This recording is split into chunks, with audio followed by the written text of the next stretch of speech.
Merci mingi peuple congolais, merci mingi nandenge bo pesi biso confiance, ndenge bozali kolanda biso.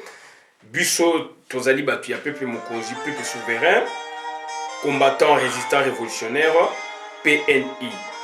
PNI est donc politicien non institutionnel. Bandeko na ngai toye awa pona ko parler makambo etali politique kenyane na kati ya Congo.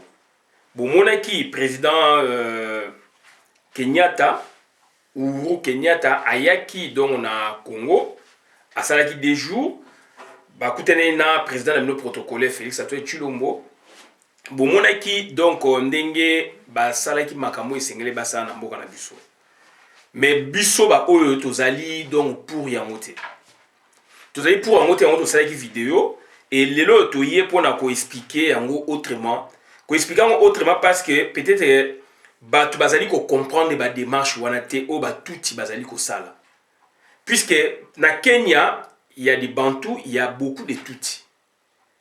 Et Tanzanie, il y a des Bantous, des Hutus, beaucoup de Tutsis.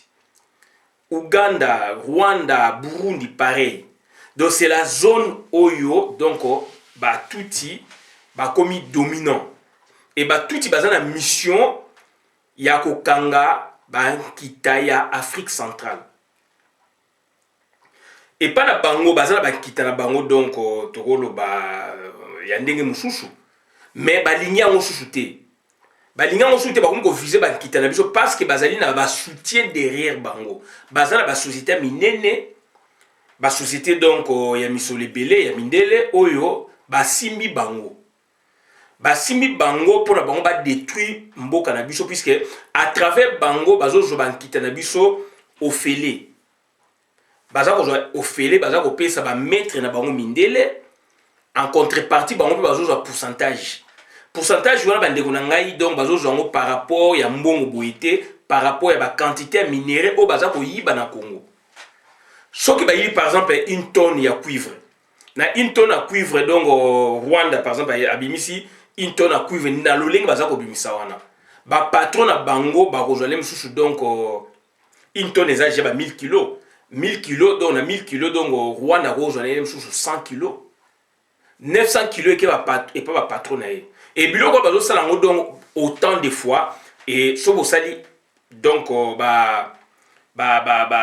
trafic wala ba sortie ya ba l'eau wana ba minéraux dans l'année ba ko sala mususu donc 500 000 tonnes ya cobalt 500 000 tonnes ya cuivre 500 000 tonnes ya or autant Rwanda za ko benda ndam wana zo benda wana ezali ba quantité énorme et donc bazali skoyo ba mettre en place entre guillemets une bonne politique, une bonne organisation pour na ba développer ba secteur oyo ezali primordial na bamboka na bango na Rwanda bien sûr na Ouganda na Tanzanie lelo yo ba pays wana oyo ezali ko piller officiellement Congo ezali légal na kati ya Congo na Congo ya lelo na droit au basali lelo na Congo donc droit yali par rapport ya temps moko na moment moko tant que to ko bouger bango te droit wana evandi code minier evandi bongo loi sur ba hydrocarbures ba pétrole evandi bongo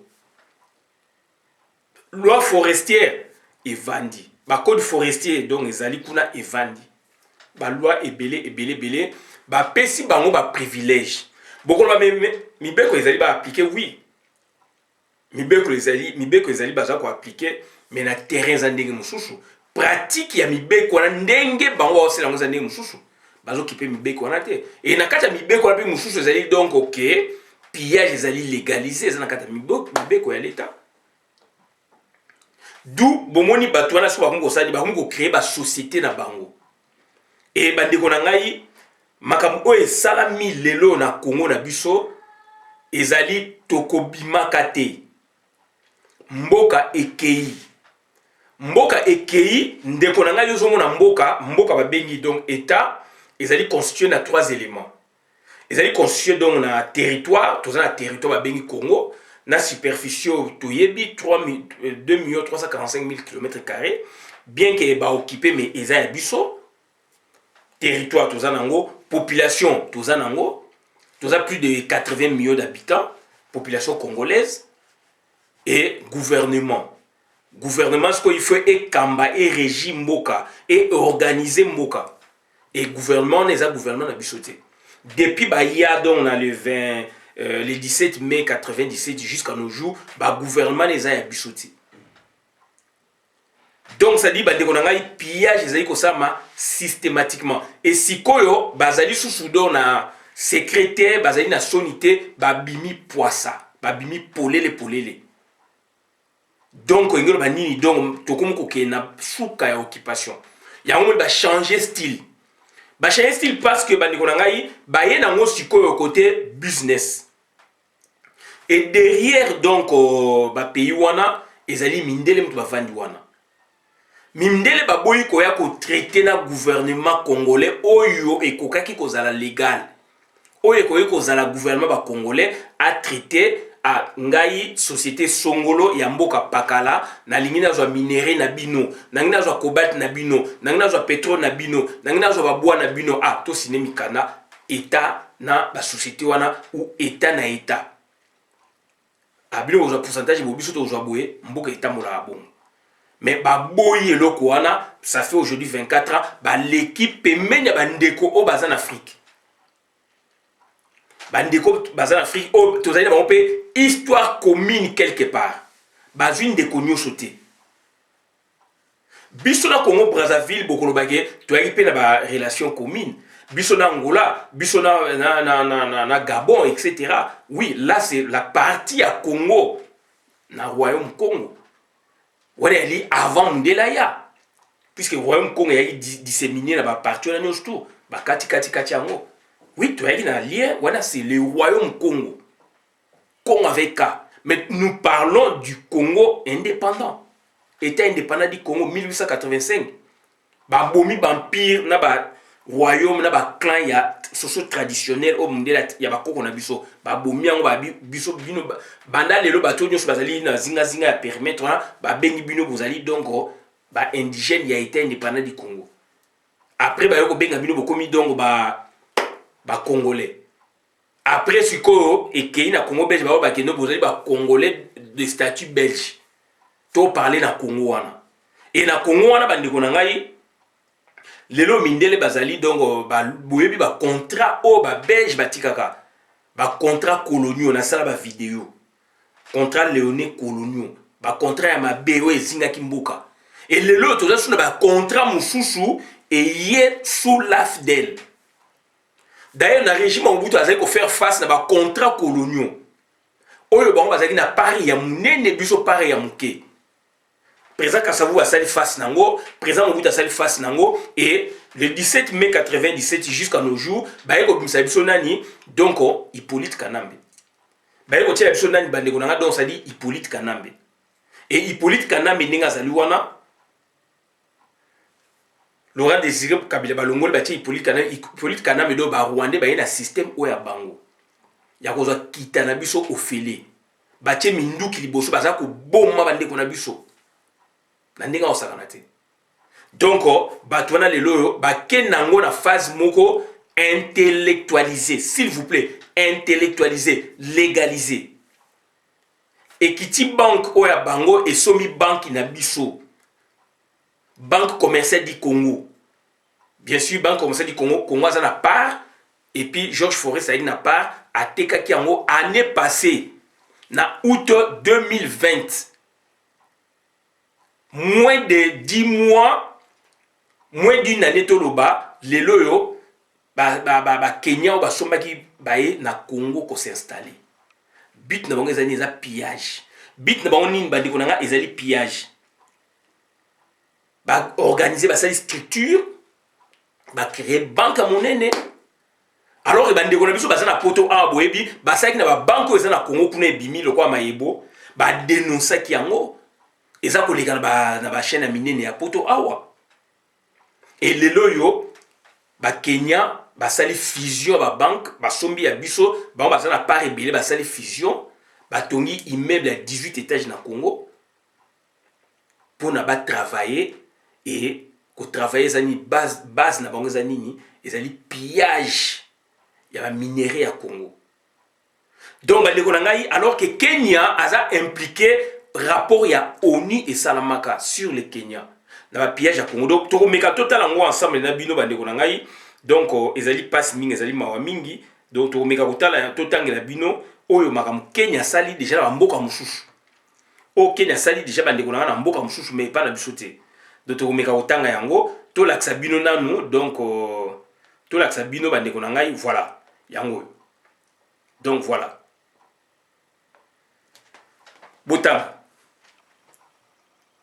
Botanga bandeko na ngai. Batindela kingango alors que ngana sina salaki vidéo donc on est dans les bons, le raisonnement est valide. Botala bandeko na ngai makam Kenya sali déjà à sala. Donc objectif ya Kenya ya ngwana do bandeko na ye ba tuti, ba Rwandais, ba Tanzanien, ba Ougandais tellement bango bazali accusé. Bazune ba pesi passe pas Kenya.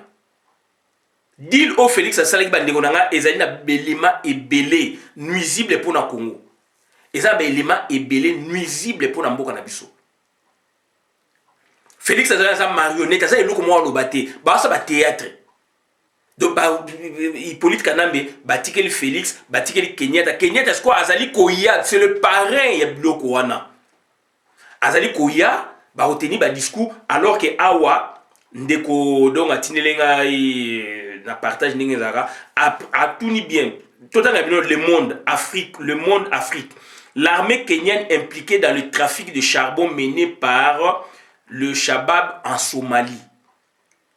Un rapport de l'ONU révèle que les troupes kenyanes participent à l'exportation illégale de charbon et gagnent plusieurs millions de dollars.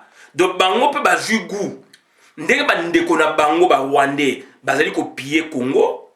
Si Rwanda zali accusé, Ouganda zali accusé, babimisi ba Tanzanien, babimisi ba Rwandais. Et Tanzanie na Rwanda zali donc deux sorties. Surtout donc Tanzanie a sorti mon nene il y a bleu on a biso vers l'extérieur surtout côté ba y a ba donc Asie. Et Kenya aussi pareil donc ils ont un océan donc Indien. Donc bandeko na ngai basali combinaison il y a Grand Lac wana basali combinaison pour na ba piller Congo et ils allaient légaliser na Congo yango il faut to benga na bango il faut mi beko ya sika e ya na Congo et kata biloko wana sinon mboka na biso toko s'en sortir te. C'est un système donc très intellectualisé o ba ina ngona ba immeuble wana na ba boye donc biloko do ba blanchissement d'argent ko zala wana ba blanchissement ba mbongo ba terroriste makamba belé etc. Ah ouais, donc ça dit c'est par Bruno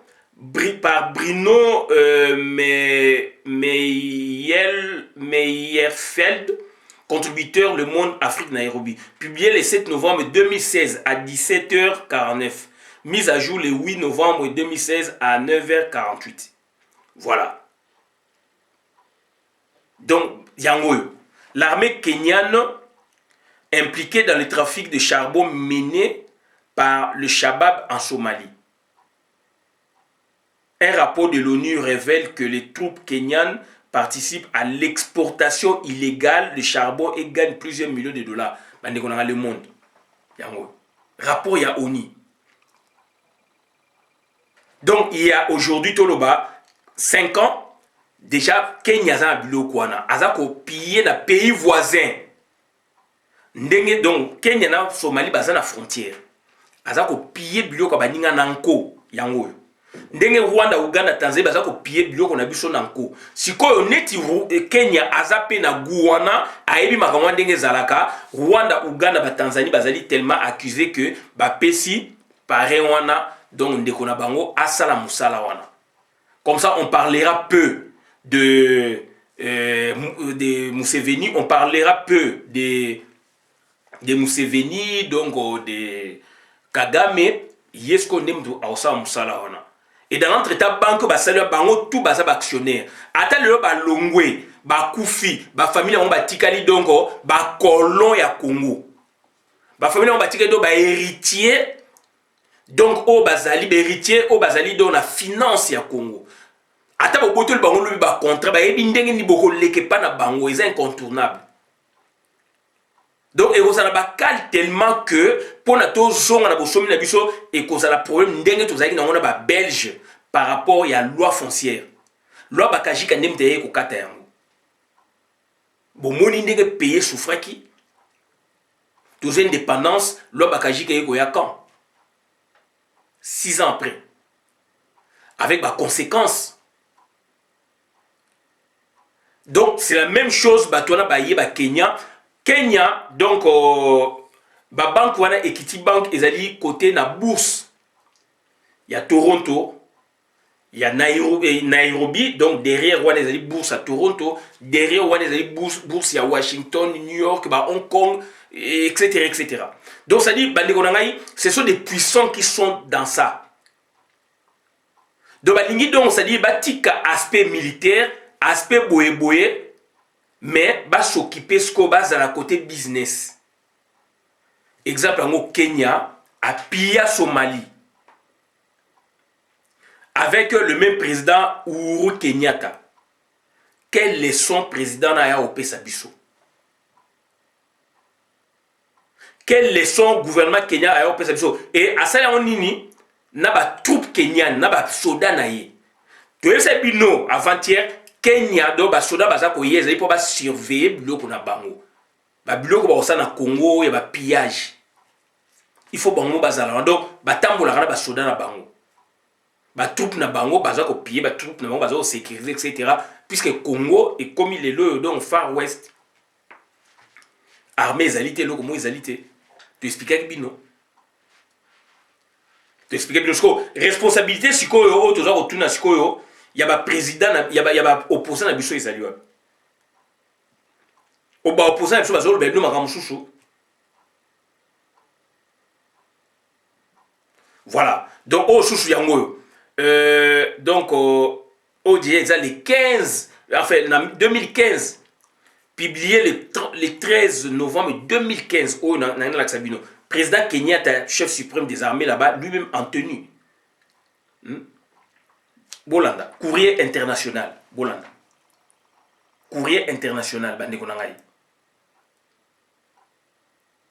Donc, il est dit ceci, Kenya, l'armée vend du sucre au lieu de combattre les islamistes. Courrier international, un rapport publié par un réseau de journalistes et d'investigation accuse l'armée kenyane du trafic illégal de marchandises en Somalie. Un commerce qui profiterait notamment au groupe terroriste Al-Shabaab. Donc, Mboka na biso, et le Kenya est instauré na Congo. Derrière ça, il y a du terrorisme. Il y a du terrorisme, il y a blanchissement, il y a makambo. Ba banque les a pour le trafic. Donc, ville à Kinshasa, donc ça dit Congo na biso. Donc, à partir de l'action de Saliwana, ouverture où est comme polélé. Félix ne fait que suivre donc la voie déjà tracée par eux, les tout qui ont ses pouvoirs. Donc, Mboka na biso est koufi. Soki to sali effort te bande konanga to bengana batwana te Kenya batwana de soto bengani kaka Hippolyte Kanambe Félix a tout bloc en tout et s'écrouler comme château ya carte. Donc bande konanga yangoyo. Donc Kenya opère avec ses troupes, avec son armée. Yango ba na Congo. Oh Félix Azol Babino ezali n'importe quoi, il y a rien là-bas. Alors Sabino, ba inde pona donc ça dit ba yi babilo qu'on a biso officiellement et ba quel la business son armée et kokota na Congo pour na ko sécuriser pillage na bango. Nga se poser la question.